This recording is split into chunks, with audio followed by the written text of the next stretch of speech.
এখন সৌদি আরব রাত 8:05 বাজে। আমি চলে আসলাম এখন একটা ছাদের উপরে। প্রথমে যদি হিসাবের খরচটা দেখাই, ইন্টারনেট বিল অলরেডি 100 টাকা মোবাইলে ঢুকাইলাম। এর পরবর্তীতে আমার বাসায় ওয়াইফাই বিল আছে। এবার আছে প্রতি মাসে প্রায় 4000 টাকার উপরে ইন্টারনেট খরচ দিই সৌদি আরব একটা মানুষের জন্য। এটা মনে করেন ইন্টারনেট ছাড়া সৌদি আরব চলা সম্ভব না। আজকে নাকি কত কোটি বছর পর পৃথিবীর বুকে মানে আকাশের যে চাঁদ আছে, চাঁদ নাকি একেবারে পুরোটা লাল হয়ে যাবে। কতটুকু সত্য জানি না, তবে নিউজ দেখলাম একটু আগে বাংলাদেশ সরকারি টেলিভিশনে। তার প্রভাব মনে হয় এখনই পড়তেছে, কারণ এটা বুঝতেই পারতেছেন। তবে এরকম সন্ধ্যার আগে অনেক সময় দেখা যায় যে আপনার আকাশটা এরকম লাল থাকে। তবে ট্রাই করব ভিডিও করার জন্য ছাদের উপর যায়, দেখি আসলে কখন এই দৃশ্যটা হয়। যদি সম্ভব হয় ইনশাল্লাহ সেটা আমি আপনাদেরকে দেখানোর চেষ্টা করব। এই বিল্ডিংটার কাজ মাঝে মধ্যে আপনাদেরকে দেখাই। আলহামদুলিল্লাহ বিল্ডিং এর কাজ সম্পূর্ণ এখন প্রায় শেষ, হয়তো 95% কাজ হয়ে গেছে। এই যে দেখেন পুরোপুরি ফ্রন্ট সাইডের ডিজাইনটা খুবই সুন্দর হয়েছে। বিল্ডিংটা আসলে সবারই একটা ধারণা থাকে যে, বা একটা আশা থাকে জীবনে একটা বাড়ি করার বা একটা গাড়ি কেনার, এই ইচ্ছাটা সবার মনেই থাকে। হয়তো বা কারো মনের আশা অপূর্ণ থেকে যায়, হয়তো বা কারো মনের আশাটা পূরণ হয়ে যায়। তা যাই হোক, সবার জন্যই দোয়া করি আল্লাহ তাআলার জন্য সবাইকে এই স্বপ্নগুলো পূরণ করার তৌফিক দান করেন। আর সেই সাথে আজকে অবেলায় অসময় ভিডিও নিয়ে কি জন্য আসলাম সেই বিষয়টা ক্লিয়ার করি। একটু আগেই আমি সকালে, একটু আগে বললে ভুল হবে, আমি প্রায় 8টার দিকে আজকে অনেক দিন পর কাজে বেরোইছি। সৌদি আরবের কাজের অবস্থা বর্তমানে খুবই খারাপ। প্রায় আজকে 20 দিন 22 দিন পর কাজে বেরোইছি।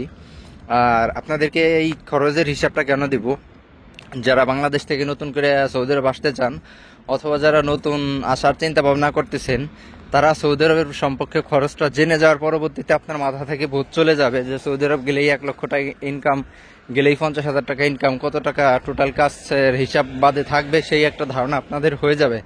তা এখন আমি ওই মরুভূমির মাঝখানে যাবো, এখানে যা ভিডিও, এখান থেকে ভিডিও করা যাইতেছে না, কারণ যাইতেছে সামনে থেকে আসতেছে। যদি কোনো সিআইডির গাড়ি থাকে তাহলে কিন্তু সমস্যা হয়ে যাবে। প্রথমে বলছিলাম সৌদি আরবে একটা মানুষের জন্য প্রায় 3 থেকে 3,500 বা সর্বোচ্চ 4,000 টাকা ইন্টারনেট খরচ হয়। এই বিষয়টা একেবারে 100% সবার জন্য না, কিছু মানুষের জন্য এই খরচটা কম হয়, কারণ তাদের যদি বাসায় ওয়াইফাই থেকে থাকে তাহলে খরচটা অনেকটা কমে যাবে। আর যে সমস্ত বাসায় এখন পর্যন্ত ওয়াইফাই নাই তাদের জন্য প্রায় 3 থেকে 4,000 টাকা এভারেজ টোটাল খরচ আছে। আর আপনি চিন্তা করবেন সবসময় সৌদি আরবের ভিতরে মোবাইলে ইন্টারনেট রাখার জন্য, কারণ কখন কি বিপদ হয় না হয় এটা মানে বলা যাবে না। যদি আপনার কোনো একটা দুর্ঘটনা ঘটে, যেমন আমারে বেশ প্রায় 2বার আটক করছিল সৌদি আরবের পুলিশ। আমি কিন্তু সাথে সাথে ভয়েস দিয়ে বা ফোন করে আমি জানানোর সুযোগ পাইছিলাম যে আমার কিন্তু ধরছে। তো আপনার ফোনে যদি ইন্টারনেট না থাকে কিন্তু কল দিয়ে সবসময় কথা বলার সুযোগ পাবেন না। এই প্রয়োজনে আপনি সবসময় ট্রাই করবেন মোবাইলের ভিতরে ইন্টারনেট রেখে দেওয়ার জন্য, যতটাই কষ্ট হোক না কেন। অনেকেই কিন্তু এই কাজটা করেন না, তারা কিন্তু মাঝে মধ্যে বিপদের ভিতরে পড়ে যান। তো এবার আসেন, ইন্টারনেট খরচ চলে গেল, এবার আপনার থাকা খাওয়া রুম ভাড়ার খরচ কয় টাকা হইতে পারে আপনি ধরে নেন। আমি একেবারে হাই কোয়ালিটিও বলতেছি না, একবারে লো কোয়ালিটিও বলতেছি না, যেটা আমার মধ্যে যেটা হয়, আমার যে খরচটা হয় সেই কথাটা আমি বলতেছি। আমাদের রুমে প্রায় আমরা 12 থেকে 13 জন মানুষ থাকি। প্রত্যেকটা সিট কিন্তু আলাদা, সিঙ্গেল সিটে থাকি। বাইরে অনেকেই জানেন যে ডাবল সিটে ঘুমায় বা ডাবল সিটে থাকে। আমাদের এখানে রুমটা অনেক বড়, যার প্রয়োজন আমরা 12-13 জন মানুষ থাকি রুমে। তারপরে কিন্তু মানে সিঙ্গেল সিটে আমরা ঘুমাইতে পারি আরামসে, মাঝখানে অনেক জায়গাও থাকে। এক্ষেত্রে আমাদের 200 টাকা রুম ভাড়া পড়ে প্রতি মাসে। কখনো কখনো মানে এটা 6 মাস পর পর আমরা রুম ভাড়া দিই, সবাই মিলে টাকা উঠে একসাথে আমরা রুম ভাড়া দিয়ে দিই। আমাদের এখানে 9,000 রিয়াল দিতে হয় সৌদি আরবের, আমরা ভাগযোগ করে সবাই টাকাটা দিয়ে দিই, যে কয়েকজনই হোক না কেন। এখানে একজনের নামে রুম আছে কিন্তু সে রুমের ব্যবসা করে না, কারণ সে আলহামদুলিল্লাহ যতটুকু জানি প্রায় 3-4 বছর এখানে থাকি, তার ব্যবহার আচরণ খুবই ভালো। সে যদি ইচ্ছা করতো যে আমার নামে রুম, আমি 200 টাকা 250 টাকা ছাড়া রুম ভাড়া দিব না, এ কথা যদি বলতো তাহলে কিন্তু আমাদের কিছু করার থাকতো না। আর আমাদের সাধারণ মানুষের জন্য এই সৌদি আরবে আলাদা করে রুম নেওয়া এটা কিন্তু সম্ভব না। শুধু আমার না, প্রায় 99% মানুষেরই এই কাজটা করা সম্ভব না সৌদি আরবে। যারা দেখা গেছে একটু উপর লেভেলের আছে, মুদির আছে, বা যারা ভালো কাজকর্ম জানে সৌদি আরবে, তারা কিন্তু রুম নিয়ে নিজের নামে রুম নিতে পারে। তা যাই হোক, এবার রুম ভাড়ার বিষয়টা ক্লিয়ার করে দিলাম। আর একটা কথা বলার সাথে আরো কিছু কথা মিক্স করে একসাথে বলি, এটাই কারণেই বলি আমার এই ভিডিও কোনো ফানি ভিডিও না বা আপনাদেরকে মজা দেওয়ার জন্য কোনো ভিডিও না, এটা বাস্তব রিলেটেড তুলে ধরার জন্য একটা বিষয় বললাম। যদি ক্লিয়ার করে না বোঝেন তাহলে আপনারা এটা বুঝতেও পারবেন না, বিষয়টা কি হইলো জানতেও পারবেন না। তা এই বিষয়টা ছিল। চলে গেল 200 টাকা রুম ভাড়া, চলে গেল ইন্টারনেট খরচ 100-300 রিয়াল মনে রাখবেন। এর পরবর্তীতে এভারেজে মাসে আপনার 250 থেকে 300 টাকা খানা খরচ আসবে যদি আপনি 12-13 জন মানুষের ভিতরে থাকেন। আর সেই সাথে আরো একটা কথা বলি, যদি 2-4 জন একই রুমে থাকেন তাহলে কিন্তু ভাড়ার পরিমাণটা আরো বাড়বে। আমি আমার খরচটা বলতেছি যাতে আপনারা মিলিয়ে নিতে পারেন একটা মানুষের কয় টাকা মানে কয় টাকা একটা মানুষের খরচ হইতে পারে সৌদি আরবের ভিতরে। এবার আসেন, আপনার খানার বিল চলে গেল ধরেন 300 টাকা ধরলেন, আর রুম ভাড়া 200, ইন্টারনেট খরচ 100, টোটালে 600 টাকা চলে গেছে। এবার আসেন আপনার এই দেশের খরচ। এই দেশে আপনার প্রধান খরচ হইতেছে ইকামা খরচ। একটা মানুষ যদি বর্তমান ফ্রি ভিসায় সৌদি আরব আসে, ফ্রি ভিসা বলতে কোনো ভিসা নাই, বর্তমানে আমিলাদি ভিসায় আমরা এই মুহূর্তে আছি। এখন কিন্তু নতুন করে কোনো ফ্রি ভিসা আমিলাদি নামে উঠতেছে না, এখন ভিসা উঠতেছে আপনার লোড আনলোড। এইটাও এই আমাদের আমিলাদি ভিসার মতোই প্রসেসিং বা এই ধরনের কাজকর্ম এটাই করা যাবে।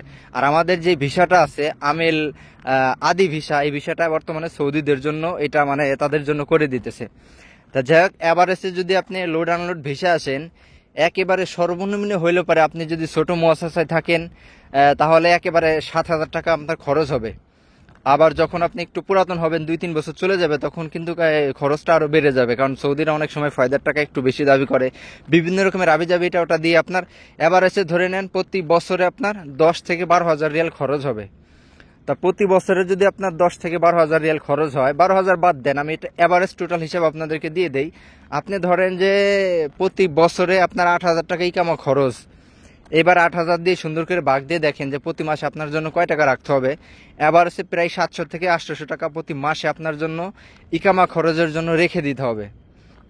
তাহলে 800 টাকা, আর ওখানে চলে গেল খানা খরচ 600 টাকা। এবার আসেন যে আপনি প্রতি শুক্রবার যদি কোথাও একটু ঘুরতে বেরোন বা কোনো জায়গায় যান বন্ধু বান্ধবের সাথে, অবশ্যই এটা আপনার যাইতে হবে। একটা মানুষ তো কখনো রুমে থাকতে পারে না সারাদিন, কাজকর্ম শেষে তার ব্যক্তিগত কিছু পার্সোনালিটি খরচ থাকে।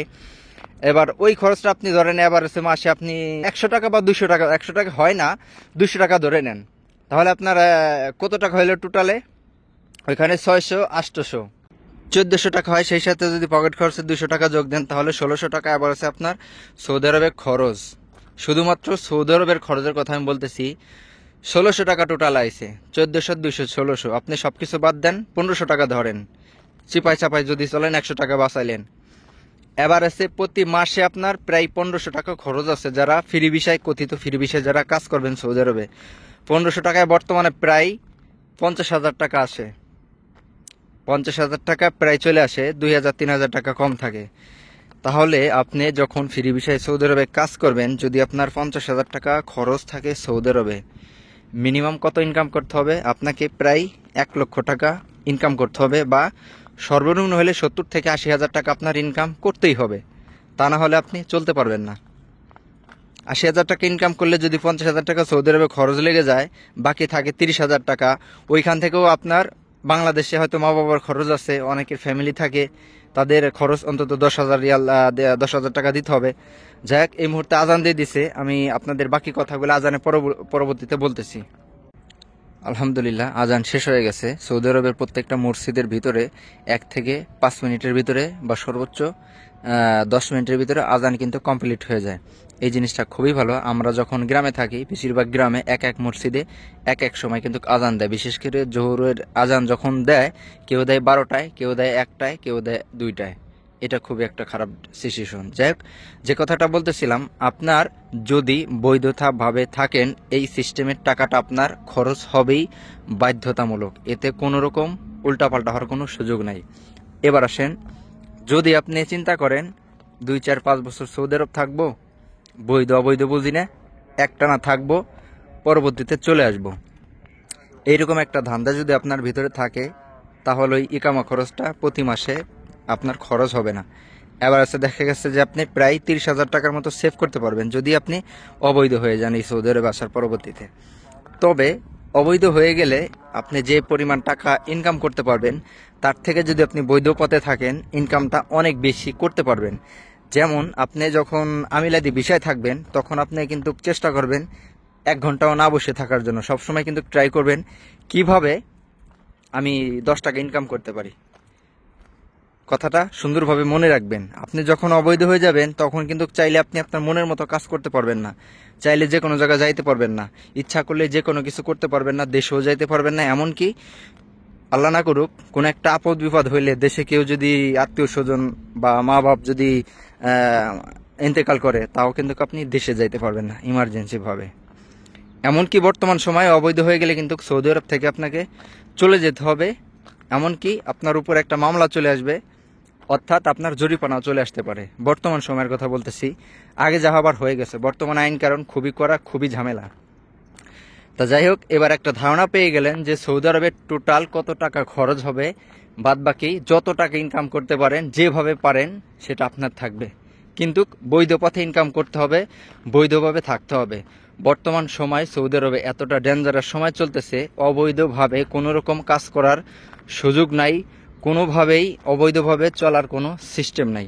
তা যাই হোক, এখন মাগরিবের আজান দিয়ে দিছে অলরেডি, আমি এখন নামাজে চলে যাব। আমার জন্য সবাই দোয়া করবেন। যদি সৌদি আরব রিলেটেড যে কোনো ধরনের প্রশ্ন থেকে থাকে সরাসরি আমাকে কমেন্ট করে জানাইতে পারেন, আমি হয়তোবা সাথে সাথে রিপ্লাই দিয়ে দিই। যদিও সাথে সাথে দিতে না পারি, 1 ঘন্টা 2 ঘন্টা বা সর্বোচ্চ 12 ঘন্টার ভিতর আপনাদের রিপ্লাই আমি 100% ইনশাল্লাহ দিয়ে দেওয়ার চেষ্টা করি।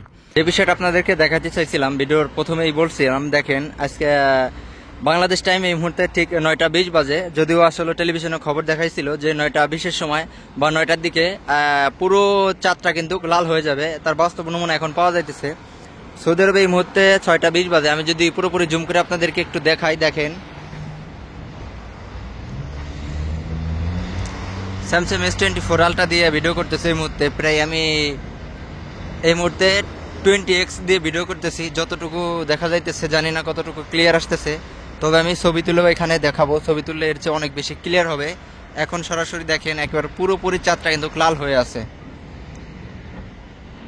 দেখতেই পারতেছেন কত দূর থেকে আমি জুম করছি। যে কথার সেই কাজ। এখন সৌদি আরব রাত 8টা 5 বাজে। আমি চলে আসলাম এখন একটা ছাদের উপরে, আর আপনাদেরকে সরাসরি প্রায় অর্ধেকের বেশি অন্ধকার হয়ে গেছে। এটা আসলে ভিডিওতে যখন দেখাইছে তখন কিন্তু এটা পুরোপুরি লাল দেখাইছে, এখন এখান থেকে সাদা দেখা যাচ্ছে। যার কারণে আমাদের ক্যামেরা কিন্তু কতটা হাইফুল কোনো ক্যামেরা না, যার কারণে যেহেতু চন্দ্রগ্রহণ, চন্দ্রের ভিতরের লালটা কিন্তু এই মুহূর্তে বোঝা যাইতেছে না। যদিও এটা হাই কোয়ালিটি কোনো ক্যামেরা যদি থাকতো অবশ্যই লালচে ভাবটা পুরোটা কিন্তু দেখা যাইতো। তা যাই হোক, আমি বাইরের পুরো দৃশ্যটা আপনাদেরকে দেখাই কতটুকু জুম আমি এখন করছি। এই যে দেখতে পারতেছেন এই মুহূর্তে সৌদি আরবে একটা ছাদের উপর থেকে আমি সরাসরি ভিডিও করতেছিলাম, আর এখন রাত 8টা 6 বাজে। তা যাই হোক, বিষয়টা আপনাদেরকে দেখাতে পারলাম, নিজের কাছে ভালো লাগলো। আসলে বাস্তবায়ন, বর্তমান বিজ্ঞান কিন্তু অনেক দূর এগিয়ে গেছে। এই নিউজটা কিন্তু প্রায় আরও 1 মাস আগে থেকেই বারবার মানুষকে বলতেছে, এখন সেটা আসলে বাস্তবায়ন হইলো। তা যাই হোক, এই মুহূর্তে সৌদি আরবে একটা ছাদের উপর আছি। সবাই আমার জন্য দোয়া করবেন, ভালো থাকবেন। ভিডিওটা এই পর্যন্তই। আর সৌদি আরবের পুরো ভিউটা একটু দেখাই। যদিও এখন রাত, ক্যামেরা এদিক ওদিক ঘোরানো যাবে না, কারণ এই ক্যামেরা সেন্সর যদি কোনো বাসা থেকে টের পায় যে আমি এই ছাদের উপর থেকে ভিডিও করতেছি, আমার জন্য কিন্তু অনেক একটা ক্ষতি হয়ে যাবে। যতটুকু পারলাম আপনাদেরকে দেখানোর ট্রাই করছি। তা যাই হোক, সবাই ভালো থাকবেন, সুস্থ থাকবেন। আসসালামু আলাইকুম।